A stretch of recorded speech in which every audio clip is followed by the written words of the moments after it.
আসসালামু আলাইকুম গাইস। তো দেখতেই পাচ্ছেন মানে এই মুহূর্তে আমাদের ঈদের নামাজ, কুরবানির নামাজ আমাদের মোকাম্মল হলো। জামাত সব আপনার ঘরের দিকে চললো নামাজ শেষ হয়ে যাওয়ার পর। তো দেখতেই পাচ্ছেন মানে এই হচ্ছে ঈদগাহ, আর অতিরিক্ত মানুষ বাড়ি চলে গিয়েছে, সব যাচ্ছে রাস্তাতে। তো এই একটা হচ্ছে রাস্তাটা, তো দেখতেই পাচ্ছেন আপনারা। তো গাইস এই হচ্ছে জিনিসের নীতিগীতি।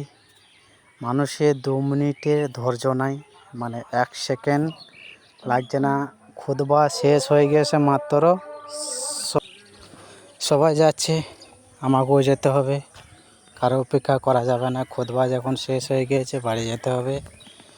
তো দেখতেই পাবেন, বাড়ি চললাম, দেখতেই পাচ্ছেন আপনারা।